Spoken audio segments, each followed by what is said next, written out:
Akan memaparkan laporan baca saya kelompok 3. Yang pertama, yang berjudul kajian pemikiran Islam dalam falsafah Jawa. Yang pertama, pendahuluan. Adanya pemikiran Islam dalam falsafah Jawa tidak dapat dilepaskan dari sejarah pertengahan abad ke-7 Masehi, yaitu pada saat Ratu Simba berkuasa di kerajaan Kalingga. Sebagaimana diberitakan sumber-sumber Cina dari dinasti Tang.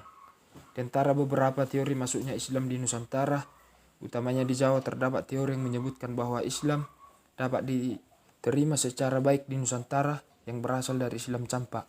Islam Campa yaitu keberadaan Wali Songo sebagai penyair Islam yang ajarannya diterima di Nusantara. Yang kedua, pembahasan.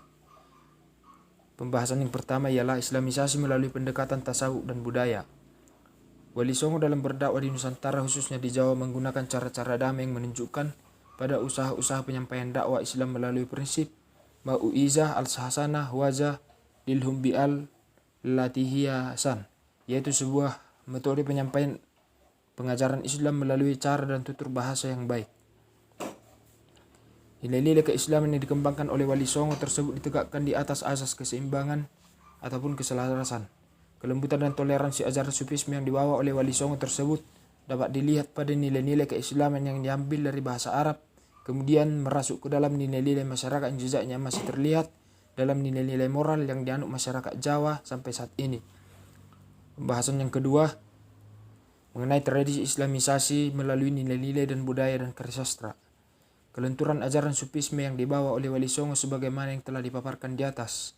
Terlihat jejaknya pada proses Islamisasi Nusantara melalui jalur asimilasi dalam kehidupan sosial, budaya, seni, adat, sastra, pendidikan, dan adat kebiasaan.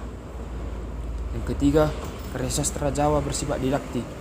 Berdasarkan latar belakang ilmu yang dimiliki oleh penulis karya sastra, yaitu seorang ulama Wali Songo, Raja Jawa dan pujangga Keraton Jawa tersebut, maka karya sastra Jawa dianggap sebagai karya sastra bermutu tinggi, sebab di dalamnya tidak hanya berisi mengenai cerita hiburan semata atau biasa disebut dengan dongeng, cerita fiktif, dan cerita yang bersifat menghibur, melainkan karya sastra Jawa bersifat didaktis atau mendidik. Selanjutnya, keterkaitan karya sastra Jawa dengan falsafah Jawa. Berbeda dengan falsafah Barat yang dirumuskan melalui logika berpikir secara langsung dan bersifat lugas, maka falsafah Jawa justru disampaikan dalam bentuk ungkapan-ungkapan, renungan-renungan berbentuk perlembagaan dan kiasan yang dituliskan dalam karya sastra Jawa. Lalu, prinsip mudi kesempurnaan dalam falsafah Jawa. Menurut Cipto Prawiro dalam buku yang berjudul Filsafat Jawa, falsafah Jawa berarti cinta kesempurnaan atau the love of perfection, atau berusaha mencari kesempurnaan yang disebut dalam bahasa Jawa ngudikes Jawa kesempurnaan. Maka jika dirumuskan menggunakan bahasa Jawa, akan terlihat perbedaan antara falsafah Barat dengan falsafah Jawa. Lalu, keterkaitan konsep Trihita Wacana dalam falsafah Jawa dengan ajaran insan kamil.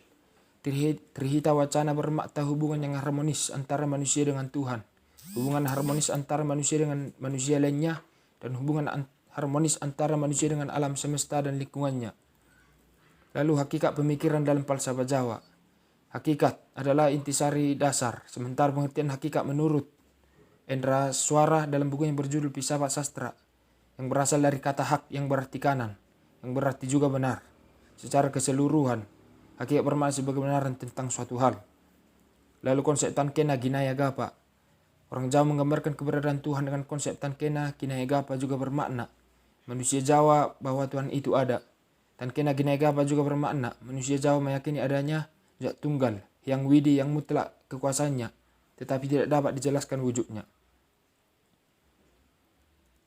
Lalu dengan konsep Gusti Allah Orasare.